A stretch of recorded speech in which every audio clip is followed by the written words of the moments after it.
নমস্কার বন্ধুরা, তোমরা দেখছো দি ইন্ডিয়ান লিগ্যাল গাইড এবং আমি রয়েছি তোমাদের সাথে সায়ন। আজকের এই ভিডিওতে আমরা CULET 2024 অর্থাৎ Calcutta university law entrance test 2024 এর বিষয়ে কিছু গুরুত্বপূর্ণ ইনফরমেশন জেনে নেব। এই পরীক্ষা এবছর কবে হতে পারে, এর কী কী সিলেবাস থাকছে, কিভাবে তোমরা কলেজ সিলেকশন করবে, কিভাবে আমরা কোন কলেজ পেতে পারি, কতগুলো কলেজ আছে, এই সমস্ত বিষয় কিন্তু এই ভিডিওর মাধ্যমে তোমরা জেনে নিতে পারবে। তো চলো বন্ধুরা, শুরু করা যাক। প্রথমেই বলে রাখি, বিগত বছরে ক্যালকাটা ইউনিভার্সিটি যখন এই পরীক্ষাটি নিয়েছিল তখন তারা প্রথম একটি নোটিশ দিয়েছিল এবং সেখানে বলে যে জুলাই মাসের লাস্ট উইকে এক্সামটি হবে এবং পরীক্ষাটি হবে CBT মেথডে। এবং পরবর্তীতে তারা এই নোটিফিকেশনটি ক্যান্সেল করে, বাতিল করে এবং পরীক্ষাটি পিছিয়ে দেয় এবং সেখানে বলে যে CBT মেথডে তারা পরীক্ষাটি নেবে না, তারা পেন অ্যান্ড পেপার মোডেই অর্থাৎ এতদিন ধরে যেভাবে নিয়ে এসেছে তারা সেইভাবেই পরীক্ষাটি কন্টিনিউ করবে।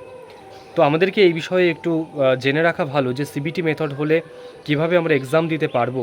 যেহেতু বিগত বছর কোনো কারণে সফল হয়নি ইউনিভার্সিটি, তো এই বছর কিন্তু আশা করা যায় যে ক্যালকাটা ইউনিভার্সিটি এবছর CBT মেথডে পরীক্ষাটি নিতে পারে। তাই যারা ছাত্রছাত্রী আছো, যারা এই বছর পরীক্ষা দেবে, তাদেরকে একটু CBT মেথড নিয়ে অ্যাওয়ার থাকার প্রয়োজন আছে। যদি হট করে ইউনিভার্সিটি বলে দেয় CBT মেথডে পরীক্ষা দিতে হবে, কিভাবে দেওয়া হবে, কিভাবে দিতে হবে, সেই বিষয়গুলো কিন্তু জেনে নিতে হবে। তা আমার এই বিষয়ক একটি ভিডিও, CBT মেথড নিয়ে একটি ভিডিও বিগত বছরে বানিয়েছিলাম। আপনারা বা তোমরা যারা আছো আমার চ্যানেলে গিয়ে সেই ভিডিওটি দেখে নিতে পারো। এবার আসি, পরীক্ষাটি এই বছর কবে হতে পারে। আসলে আমরা যদি ক্যালকাটা ইউনিভার্সিটির আগের ইতিহাস দেখি যে কবে তারা এক্সাম নেয়, কবে কিভাবে এক্সাম কন্ডাক্ট করছে, সো সেই সমস্ত বিষয়গুলো দেখে আমরা বলতে পারি যে জুলাইয়ের লাস্ট বা আগস্টের ফার্স্ট উইকে আমাদের এই পরীক্ষাটি কিন্তু হতে পারে।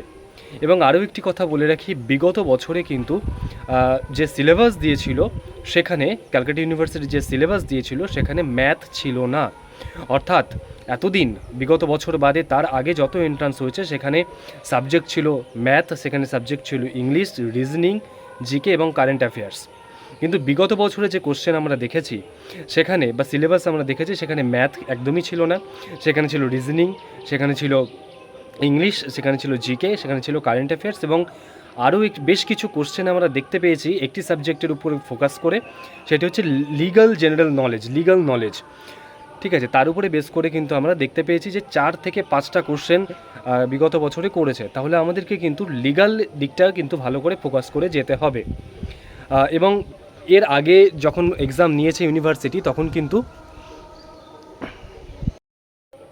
তাহলে আমাদেরকে জেনারেল নলেজ যেগুলো আমরা স্বভাবত পড়ে থাকি সেইগুলো, কারেন্ট অ্যাফেয়ার্স এবং এর সাথে লিগাল যে অ্যাফেয়ার্স, লিগাল কারেন্ট অ্যাফেয়ার্স এবং লিগাল যে জেনারেল নলেজ আছে সেইগুলোর উপরে কিন্তু আমাদের খুব ভালোভাবে ফোকাস করতে হবে। আমরা জানি না এই বছর ম্যাথ ইউনিভার্সিটি দেবে কি দেবে না, কিন্তু আমাদের প্রিপারেশন নেওয়া ভালো। বিগত বছর দেয়নি, এবছর দিতেও পারে, নাও দিতে পারে, কিন্তু আমরা ম্যাথটা আমার মনে হয় প্র্যাকটিস করা ভালো। মানে সেফ থাকার থেকে তো বড় কিছু হয় না। তো ম্যাথ প্র্যাকটিস যারা করবে তাদের জন্য অবশ্যই একটা অ্যাডভান্টেজ থাকবে। এছাড়া রিজনিং, ইংলিশ এবং আরেকটা সবথেকে বড় কথা, বিগত বছরে কিন্তু ক্যালকাটা ইউনিভার্সিটি 50টি কোশ্চেন দিয়েছিল, যেখানে প্রতিটা কোশ্চেন 2 মার্কস করে ক্যারি করছিল। এর আগে যখন আমরা পরীক্ষা দিয়েছি, ক্যালকাটা ইউনিভার্সিটি যখন পরীক্ষা নিয়েছে তখন আমরা দেখতে পেয়েছি যে প্রতিটা কোশ্চেন 1 মার্কস এবং সেখানে 100টি কোশ্চেন থাকতো। অর্থাৎ 100টি কোশ্চেন 1 মার্কস করে 100 নম্বরের পরীক্ষা আমরা এতদিন দিয়ে এসেছি, কিন্তু বিগত বছরে সেটি 50টি কোশ্চেন এবং প্রতিটা কোশ্চেন 2 মার্কস, এইভাবে কিন্তু 100 মার্কস ইউনিভার্সিটি রেখেছে। সেখানে জেনারেল নলেজের কোশ্চেন ছিল, সেখানে কারেন্ট অ্যাফেয়ার্স ছিল, সেখানে জেনারেল লিগাল অ্যাফেয়ার্সের কোশ্চেন ছিল এবং সেখানে রিজনিং, ইংলিশ ছিল, সেখানে কিন্তু ম্যাথ ছিল না। তো সেই জায়গা থেকে বলে রাখি, তোমরা এই বিষয়গুলোর উপরে খুব ভালোভাবে ফোকাস করবে এবং তোমরা ধরে রাখো যে এক্সামটি জুলাই মাসের লাস্ট উইক অথবা আগস্ট মাসের ফার্স্ট উইকের দিকে হতে পারে। এর পরের প্রশ্ন যে কবে নোটিফিকেশান আসতে পারে। তো নোটিফিকেশান আসার প্রবল সম্ভাবনা আছে জুন মাসের শেষ উইক অথবা খুব বেশি হলে জুলাই মাসের প্রথম উইক। তো এর মধ্যে কিন্তু ডেডলাইন কিন্তু জুলাই মাসের প্রথম উইক, এর মধ্যে অবশ্যম্ভবভাবে নোটিফিকেশান চলে আসবে। তারপরে কিন্তু আমাদের কাছে 20 থেকে 25 দিন সময় থাকবে। আর এই মাস এখন যে আমি ভিডিওটি বানাচ্ছি এরপর থেকে আমরা ধরে নিতে পারি যে 1 মাস সময় আছে। এই 1 মাসে আমরা কোন দিকটা বা কোন সাবজেক্ট বেশি ফোকাস করে পড়াশোনা করব। তো সেই দিক থেকে বলতে গেলে আমি তোমাদেরকে সাজেস্ট করব যে এই 1 মাস জিকে, কারেন্ট অ্যাফেয়ার্স এবং ইংলিশ, এই সাবজেক্টগুলো কিন্তু সবথেকে বেশি ভালোভাবে পড়াশোনা করতে হবে।